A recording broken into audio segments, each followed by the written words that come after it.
कड़कती ठंड की एक सुबह थी। घना कोहरा पूरे शहर पर चादर बनकर फैला हुआ था।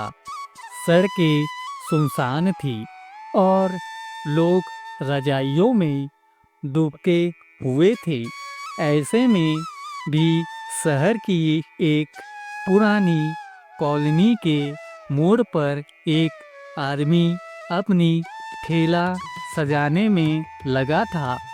उसका नाम रामदीन था, शहर का मशहूर हरी सब्जी वाला। रामदीन की उम्र करीब 50 साल थी। फटी हुई जैकेट, सिर पर ऊनी टोपी और कांपते हाथ, लेकिन आंखों में मेहनत और ईमानदारी की चमक साफ दिखती थी। ठंड चाहे जितनी भी हो, रामदीन रोज सुबह 4 बजे उठकर मंडी जाता, ताजी हरी सब्जियां खरीदता और सूरज निकलने से पहले अपनी ठेला लगा लेता था। उस दिन ठंड कुछ ज़्यादा ही थी। वह बर्फ जैसी चुभ रही थी। रामदीन ने ठेली लगाते हुए खुद से कहा, आज शायद कोई ग्राहक ना आए, पर कोशिश तो करनी ही है। उसने ठेली पर पालक, पत्ता गोभी, गाजर, मटर और हरी धनिया करीने से सजा दी। फिर अपनी जानी पहचानी आवाज़ में पुकार लगाने लगा, हरी ताजी सब्जी ले लो, सस्ती और ताजी। पर सड़क खाली थी। समय बीतता गया, सूरज थोड़ा ऊपर आया, लेकिन ठंड कम नहीं हुई। रामदीन के हाथ शून्य होने लगे थे। तभी एक स्कूल जाने वाला छोटा लड़का वहाँ रुका। काका, मम्मी ने पालक मंगाई है, उसने कहा। रामदीन के चेहरे पर हल्की मुस्कान आ गई। उसने ताजी पालक तौली और थोड़ी ऊपर से डालते हुए बोला, ठंड है बेटा, माँ को कहना गरम गरम साग बनाए। लड़का खुश होकर चला गया। यह रामदीन की पहली बिक्री थी। कुछ देर बाद एक अमीर सी दिखने वाली महिला आई। उसने, दूसरे तो सस्ती दे रहे हैं। रामदीन ने शांत स्वर में कहा, बहन जी, सब्जी ताजी है, आज ही मंडी से लाई हूँ। महिला बिना खरीदे चली गई। रामदीन ने लंबी सांस ली, लेकिन फिर खुद को संभाला। दोपहर होते होते बादल और घने हो गए, ठंड और बढ़ गई। रामदीन के पास खाने के लिए सिर्फ सूखी रोटी थी। वह ठेला के पास ही बैठकर रोटी खाने लगा। तभी उसने देखा, सड़क किनारे एक बूढ़ी अम्मा कांपती हुई खड़ी है। कपड़े बहुत पतले थे। रामदीन तुरंत उठा और बोला, अम्मा इधर आ जाओ, हवा से बच जाओगी। अम्मा बोली, बेटा घर में कुछ नहीं है, सोच रही थी कोई सब्जी सस्ती मिल जाए। रामदीन ने बिना कुछ सोचे एक थैली में थोड़ी थोड़ी सब्जियां डाली और अम्मा को दे दी। अम्मा घबरा गई, बेटा मेरे पास पूरे पैसे नहीं हैं।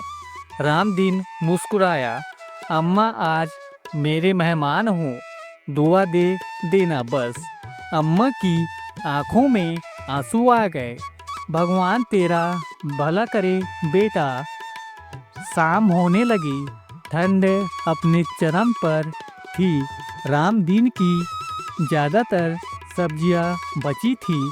वह ठेला समेटने ही वाला था कि एक कार आकर रुकी। कार से एक आदमी उतरा, साफ कपड़े, ऊंचा कद। उसने पूछा, क्या सब्जियां ताजी है? रामदीन ने हाँ कहा। उस आदमी ने पूरा ठेला की सब्जी खरीद ली। रामदीन हैरान रह गया, इतनी सारी? उसने पूछा। आदमी मुस्कुराया। हाँ, सुबह मैंने आपको उस अम्मा की मदद करते देखा था। आज मेरी माँ की पुण्यतिथि है। मैं ये सब्जियाँ ज़रूरतमंदों में बांट दूंगा। रामदीन की आंखें बाहर आई। उस आदमी ने जाते जाते कहा, आज आपने सिर्फ सब्जी नहीं बेची, इंसानियत दिखाई है। उस दिन रामदीन घर लौटा तो थका हुआ था, लेकिन दिल बहुत हल्का और खुश था। उसे एहसास हुआ कि मेहनत और दया कभी बेकार नहीं जाती। उस रात रामदीन देर तक सो नहीं पाया। ठंड बाहर जितनी तेज थी, उसके मन में उतनी ही गर्माहट थी। बार बार उसे अम्मा की दुआएं और उस आदमी के शब्द याद आ रहे थे। आज आपने इंसानियत दिखाई है। सुबह होते ही रामदीन फिर उठ गया। ठंड और बढ़ चुकी थी। मौसम विभाग ने चेतावनी दी थी कि आने वाले दिनों में कड़ाके की ठंड बढ़ेगी। आम लोग घर से निकलने से बचने लगे थे, पर रामदीन जानता था, अगर मैं नहीं निकला तो बहुत से घरों में चूल्हा नहीं जलेगा। वहाँ रोज की तरह मंडी पहुँचा।